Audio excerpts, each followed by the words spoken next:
আসসালামু আলাইকুম। কেমন আছেন সবাই? আশা করি আল্লাহর রহমতে সবাই ভালো আছেন। আমরা আলহামদুলিল্লাহ ভালো আছি। আজ আমরা একটা মজাদার পিৎজা রেসিপি শেয়ার করব আপনাদের মাঝে, যেটা আমরা ওভেন ছাড়াই পারফেক্ট একটা পিৎজা চুলায় বেক করতে পারি। সেই ফুল রেসিপিটাই আপনাদের মাঝে আজকে শেয়ার করব। আশা রাখি সবার অনেক ভালো লাগবে। তো চলেন আমরা পিৎজা বানানোর প্রথম স্টেপটা ডো তৈরি করে নিই। 1 কাপ ময়দা নিয়ে নিয়েছি এখানে আমি। ময়দার সাথে 1/4 টেবিল চামচ, হাফ চামচের থেকে একটু কম লবণ, আর 1 চামচ চিনি, 1 চামচ গুঁড়া দুধ, আর এখানে 1 চামচ ইস্ট নিয়েছি। ইস্টটা আপনি ইনস্ট্যান্টে কিনে নেওয়ার চেষ্টা করবেন, অনেক দিন ঘরে থাকলে সেটা কার্যকারিতা হয় না। আমি এটাকে ভালো করে মিক্সড করে তারপরে এখানে কুসুম গরম পানি দিয়ে ডোটাকে তৈরি করতে হবে, কারণ এখানে ঠান্ডা পানি দিলে ডোটা অত ভালো হবে না। এখানে কুসুম গরম পানি দিয়ে ডোটা তৈরি করতে হবে, যাতে ইস্টটা একটু ফুলে রুটিটা সফট হয়ে যায়। আমরা এখানে ডোটা ভালো করে তৈরি করে নেব।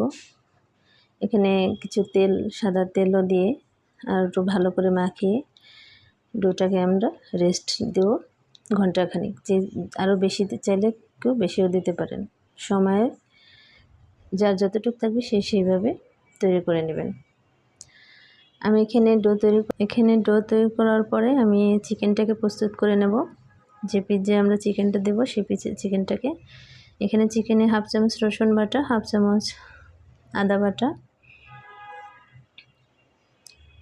হাফ চামচ লবণ আর লাল মরিচের গুঁড়া দিয়ে দেবো হাফ চামচের থেকে একটু বেশি, কারণ যে যেরকম স্পাইসি ঝাল খেতে পছন্দ করেন সেইভাবে এটা দেবেন।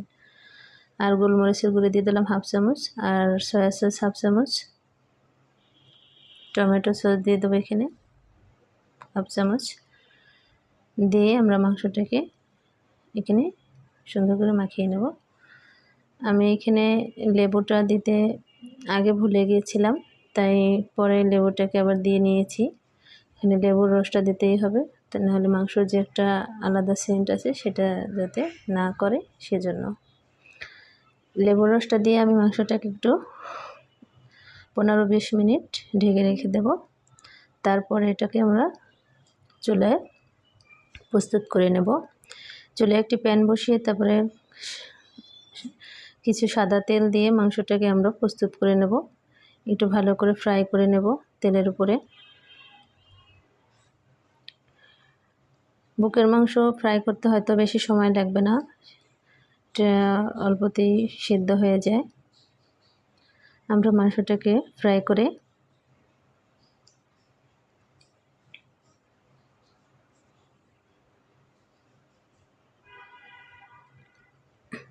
ফ্রাই হয়ে গেছে আমার মাংসটা ফ্রাই করে তারপরে আমরা এখানে যে ডোটা বানিয়ে রেখেছিলাম সেটাকে আবারও কিছুক্ষণ 10-15 মিনিট ভালো করে মথে নেব, যাতে একটু সফট হয়। তো যত মথে নেবেন আপনি, যত মাখিয়ে নেবেন তত এটা সফট হবে। তারপরে এখানে আমরা একটা রুটি বেলে নেব। কেউ চাইলে হাত দিয়ে চেপে চেপে ওইটাকে ডো তৈরি করে নিতে পারেন।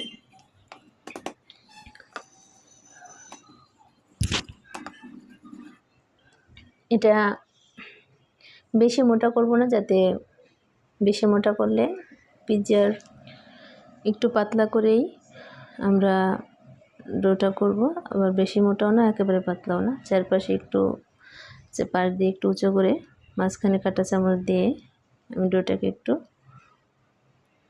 কেটে নেব, যাতে মাঝখানে রুটিটা ফুলে না ওঠে। তারপর যে পিৎজার সস, সেটা আপনারা কেনার পিৎজার সসও দিতে পারেন, আবার বাসায় বানিয়ে নিতে পারেন। এখানে আমি বাসায় বানিয়ে নিয়েছি, একসময় আমি এটাকে আপনাদের মাঝে শেয়ার করব। তারপরে এখানে মজুরালা চিজ দিয়ে দিলাম। চিজটা আপনাদের পছন্দ মতো, যে যেরকম ভালো খান সেই রকমভাবে দিয়ে নিতে পারবেন।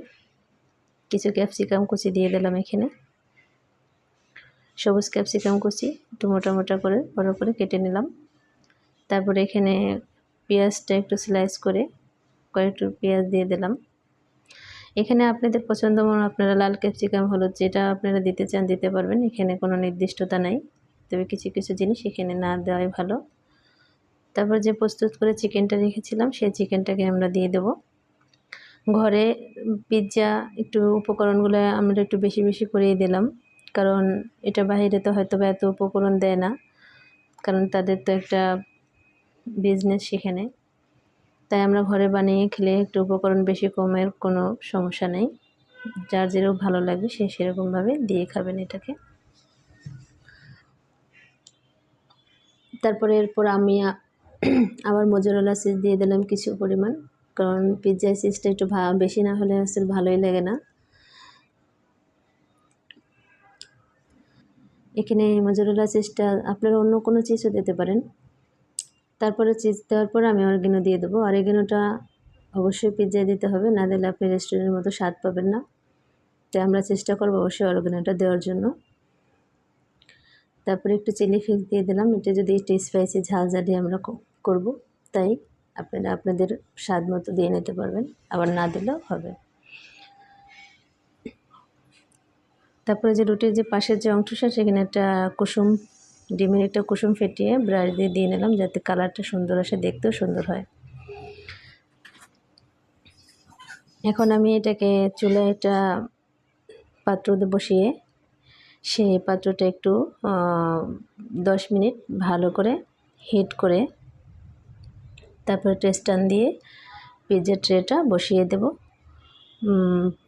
প্রথম হাই হিটে 5 মিনিট রেখে তারপরে 20 মিনিট লো হিটে, মিডিয়াম টু লো হিটে পিৎজাটা তৈরি করব। দেখুন পিৎজাটা আমার হয়ে গেছে, কত সুন্দর হয়েছে, ইয়ামি।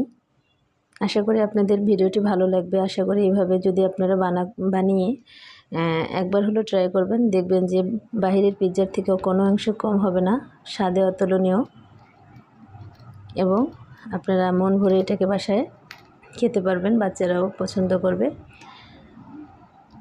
তো ভিডিওটি ভালো লাগলে ভিডিওটি শেয়ার বা কমেন্ট করে দিতে পারেন, আর নতুন নতুন ভিডিও পেতে চ্যানেলটি সাবস্ক্রাইব করে রাখতে পারেন।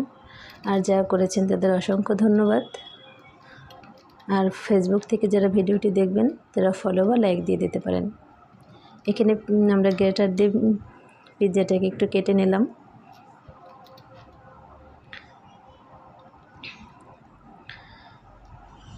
আসলে পিৎজাটার স্বাদটা যে এত মজা হবে এটা আমিও কল্পনা করে ভাবিনি, যে এত সুন্দর পারফেক্ট হবে, যে নিচেও লাগেনি, রুটিটাও পারফেক্ট ভাবে হয়েছে, না মোটা হয়েছে না পাতলা হয়েছে। নিচের যে অংশটা দেখেন সেটার কালারটাও সুন্দর এসেছে, মনে হচ্ছে যে আমি এটাকে ওভেনেই বেক করেছি।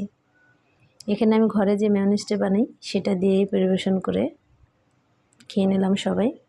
তবে সবাই ভালো থাকবেন, সুস্থ থাকবেন। আশা করি ভিডিওটি ভালো লেগেছে। আল্লাহ হাফিজ, আসসালামু আলাইকুম।